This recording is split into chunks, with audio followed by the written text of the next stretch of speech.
దేవుని నామానికి వందనాలు. మీ అందరికీ నా వందనాలండి. ప్రభు మనకి ఈరోజు చూసిన వాగ్దానం సామెతల గ్రంథము 16వ అధ్యాయము 3వ వచనం. నీ పనుల భారము యెహోవా మీద నుంచుము, అప్పుడు నీ ఉద్దేశములను సఫలమగును. Praise lord. ప్రభు ఈరోజు చెప్తున్నాడు, మన పనుల భారం అంట ఆయన మీద ఉంచాలంట. అప్పుడు మన ఉద్దేశాలని ఆయన సఫలం చేస్తాడు.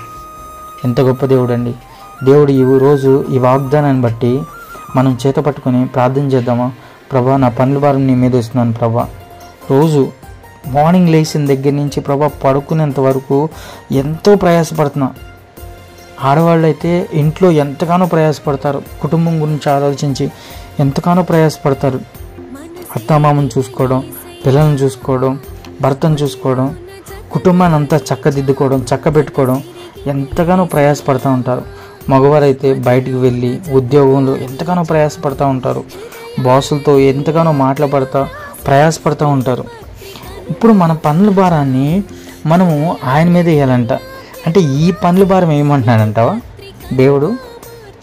ఒకసారి అడుగుదామా, దేవా ఈ పనుల భారం ఏమంటున్నావా, లేకపోతే ఏ పనుల భారం ప్రభా అని అడుగుదామా? అదే సామెతల గ్రంథము 3వ అధ్యాయం 5వ వచనంలో 5-6 వచనాల్లో ఏమని ఉంటుందంటే, నీ స్వబుద్ధిని ఆధారం చేసుకొనక నీ పూర్ణ హృదయంతో యెహోవా యందు నమ్మికించుము, నీ పరివర్తన అంతటి యందు ఆయన అధికారమునకు ఒప్పుకొనము, అప్పుడు ఆయన నీ త్రోవను సరళం చేయును. ఎంత గొప్ప మాట చెప్పాడండి దేవుడు. ఇక్కడ కూడా మనకు అర్థమయ్యేలా చెప్తున్నాడు. ఏమనంటే, నీ స్వబుద్ధిని ఆధారం చేసుకొనక. ఇక్కడ వచ్చిన వాళ్ళు ఏమనంటున్నాడు? నీ పనుల భారం. ఇక్కడ మన పనుల భారం, అక్కడ మన స్వబుద్ధి ఆలోచన. మన స్వబుద్ధి ఆలోచన ఎలా ఉంటుంది? మనకు ఫేవరబుల్గా ఉంటుంది. పక్కన వాళ్ళకి ఫేవరబుల్గా ఉంటుందా?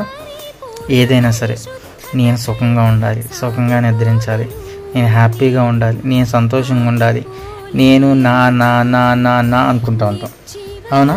అందుకనే ఇక్కడ సామెతల గ్రంథంలో కూడా ఇదే మాట చెప్తున్నాడు. మన సొలొమోను గారు ఏమంటున్నారంటే, నీ స్వబుద్ధిని ఆధారం చేసుకొనక. ఎందుకంటే నీ స్వబుద్ధిని ఆధారం చేసుకోకుండా ఎందుకంటున్నాడు? నీ స్వబుద్ధిని నువ్వు ఆధారం చేసుకున్నావు అనుకో, ఏమనంటావు? కష్టపడకూడదు, హ్యాపీగా కూర్చోవాలి, కూర్చొని మన కాళ్ళ దగ్గరికి అన్నీ వచ్చేయాలి, తినడానికైనా ఉండడానికైనా ఏదైనా సరే మన సమస్తం మన కాళ్ళ దగ్గరికి వచ్చేయాలి, మనం పడుకోవాలి, ఈ కూర్చున్న చెయ్యి కూడా లేపకూడదు. అంతగా మన స్వబుద్ధి ఎలా ఉండదంటే, మనం పనులు చేయకుండా మనకు సేవలు చేయించుకోవాలి అన్నట్టు ఉండదంట ఇక్కడ. కానీ వాక్యం ఏం సెలవిస్తుందంటే, నీ పూర్ణ హృదయంతో యెహోవా యందు నమ్మికముంచుము, నీ పరివర్తన అంతటి యందు ఆయన అధికారమునకు ఒప్పుకొనుము, అప్పుడు ఆయన నీ త్రోవలో సరళం చేయను. ఇక్కడ స్పష్టంగా చెప్తున్నాడండి. ఏమనంటే, నీ పూర్ణ హృదయంతో ఆయన యందు నమ్మిక ఉంచుము. ఇక్కడ పనుల భారం ఆయన మీద మోపిన తర్వాత ఫస్ట్ మన పనుల భారం మోపాలంటే మన స్వబుద్ధిని ఆధారం చేసుకొని మోపకూడదు. అంటే స్వబుద్ధిని ఆధారం చేసుకోవడం అంటే దేవుడు ఇష్టపడతాడా? నువ్వు ఏ పని చేయకుండా ఉన్నావు అనుకో, నీ తల్లిదండ్రులు ఇష్టపడతారా? నీ భార్య ఇష్టపడద్దా? నీ భర్త ఇష్టపడతాడా? నువ్వు ఏదైనా కష్టపడతా ఉంటే, ప్రయాసపడతా ఉంటే, ప్రయాసం చూసి వాళ్ళు ఎంతగానో ఇష్టపడతారు. అమ్మో ఎంత కష్టపడుతున్నాడో, ఎంత ప్రయాసపడుతున్నాడో దీన్ని చూస్తారు. అదే నీ స్వబుద్ధిని ఆధారం చేసుకొని నువ్వు కష్టపడకుండా నువ్వు సోమర్తనంగా జీవిస్తా, లేదంటే నీలో చెడు ఆలోచనలతో చెడు స్వభావంతో ఉన్నావు అనుకో, ఇష్టపడతాడా? దేవుడు కూడా అంతే అండి. నీ పనుల భారం ఆయన మీద మోపొద్దంటే ఏ పనుల భారం? ఇప్పుడు నువ్వు ఉదయం లేచిన దగ్గర నుంచి సాయంత్రం వరకు ఆయనతో ప్రార్థన చేసే సమయాన్ని ఇవ్వకుండా ఏ పని అయితే అడ్డుపడుతుందో, ఆయనతో వాక్యం చదివే సమయాన్ని ఆయనకి ఇవ్వకుండా ఏ పని అయితే అడ్డుపడుతుందో ఆ భారం ఆయన మీద మోపమంటున్నాడు. ఆదివారం చర్చికి వెళ్ళడానికి నీకు ఏదైనా పని భారం, అలాంటి పని భారాలు ఉన్నాయి. లేదంటే దేవుని సన్నిధిలో పాటలు పాడకుండా ఉండడానికి శారీరకమైన పని భారాలు ఏమున్నాయి? వీటి వల్ల మనము చాలా స్ట్రగుల్ అవుతూ ఉంటాం. కాబట్టి వీటిని ఆయన మీద ఏమంటున్నాడు? అప్పుడు నీ ఉద్దేశాలు సఫలం చేస్తాడంట. అంతేగాని ఈ కాకుండా నేను కష్టపడకూడదు, నేను నాకు సుఖంగా ఉండాలి, నాకు ఆశీర్వాదమే కావాలి అని అంటే కాదు. నువ్వు దేవుడు ఆశీర్వాదాలు ఇస్తాడు, కానీ ఆశీర్వాదాలే ప్రాధాన్యత ఇవ్వడు. ప్రాధాన్యతగా నువ్వు అడిగితే ఇవ్వడు.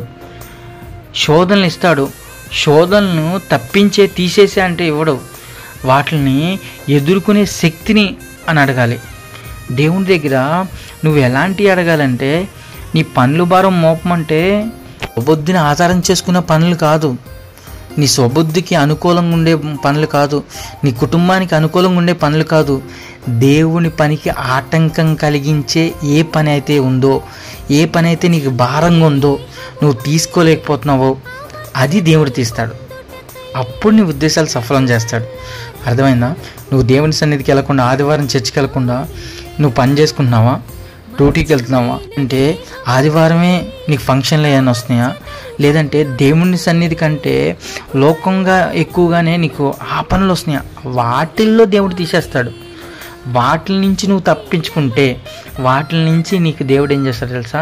నీ ఉద్దేశాలు నెరవేరుస్తాడు. దేవుని సన్నిధికి నడిచే అవకాశం, దేవుని సన్నిధిలో ఉన్న సన్నిధి ఆనందాన్ని, సన్నిధి కాంతిని, సన్నిధిలో ఉన్న మహిమను నువ్వు ఆస్వాదించే విధంగా చేస్తాడు దేవుడు. అర్థమైందండి? అంతేగాని కాదు, అది కాదు, నేను దేవుని సన్నిధికి వెళ్ళకుండా, దేవుని సన్నిధిలో నేను ఉండకుండా, నేను నా పనులన్నీ చేసుకుంటాను, ఈ పనులతోనే నేను అలసిపోతున్నాను, ఆ కుటుంబం ఉందిగా, కుటుంబానికి ఖచ్చితంగా పనులు కావాలి కదా, నేను ఆ పనులు చేసుకోకపోతే ఎట్లా అంటే అవి కాదు.